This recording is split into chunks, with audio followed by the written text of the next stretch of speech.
Hey guys, welcome to my video. So today I'm going to continue working on my CRX project. I'm going to start by repainting some of my old parts. For example, this pillar garnish for my door. It's still black, but it just doesn't look that good. It has a lot of scratches in it and we want everything to look nice and clean, so I'm going to repaint it. I'm going to start by sanding the part I'm going to paint. I'm using green Scotch-Brite for this, as I believe this is the softest one you can get. I know I always forget to film this part, but I'm going to degrease it now. And now it's time to put the actual paint on. I'm using this Colormatic plastic paint. I'm adding paint using multiple layers. I always try to spray everything at least 3 times to make sure everything is covered nicely. This paint actually dries very fast, so I didn't have to wait very long between the different layers. Just look at the difference between the one I just painted and the original one I haven't painted yet. Looks way better, right? And now it's time to actually install the part I just painted on the car. As you can see, I was struggling a bit to get it in place. It's always a lot easier to take something off the car than to put it back on. But I eventually got it done. I think that looks really nice. Now onto the other side. I'm repeating the process on the second pillar garnish by sanding and degreasing it. I think I should get some stands or something to put the parts on next time I'm doing this, so I don't have to sit on the floor the entire time. But oh well, this works fine for now.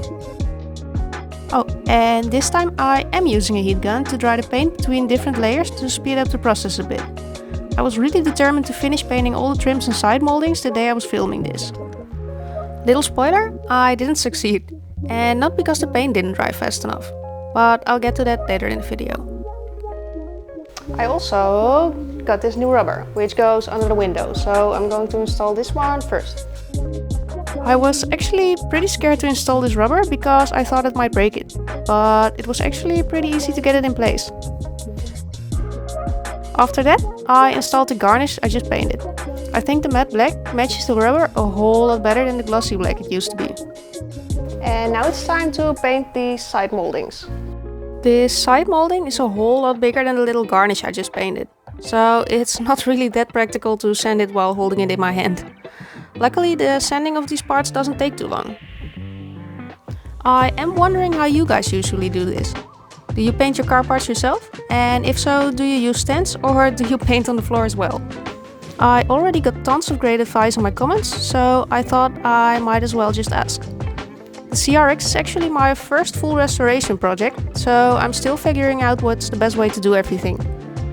I also installed this molding right away after painting, because I just couldn't wait to see what it would look like on the car. And now on to the next part.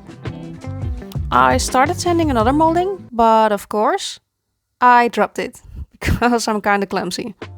Next time I'm doing this, I'm going to sand all the parts first and then paint them all at once. That would probably be faster.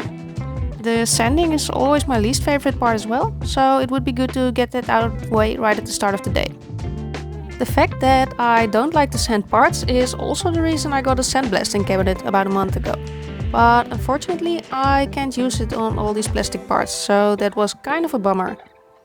Luckily I do have some metal parts that need a new layer of paint as well, so I can still use my new sandblasting cabinet soon.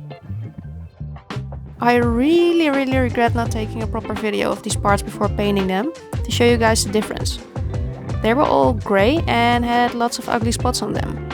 This little bit of paint really makes them look at least 10 times better.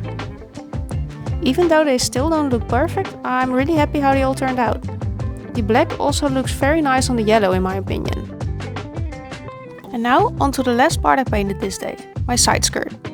This is also the biggest part, which means that it would make the biggest difference in how my car looks, right? Well, no, it doesn't. In fact, you can't even see most of the side skirt because it will be on the underside of the car. But once I have the skirt installed, the right side of the car will look a lot more complete. Side skirt has quite a few corners, so I put a cup under it to lift it off the floor a little. This way I was able to fully cover all the corners with paint as well. Unfortunately, I broke all the clips that keep the side skirts in place when removing it from the car. And I kinda forgot about it until I wanted to reinstall it. So for now, I'm just putting it in place without the clips and screws until I found new ones. Unfortunately, I ran out of paint, so I have to finish the rest later.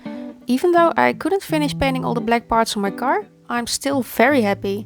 I think everything I painted so far looks really nice and the car's finally started to look like an actual car again. So that's it for today. Thank you guys so much for watching. Don't forget to like and subscribe and I hope to see you next time. Bye!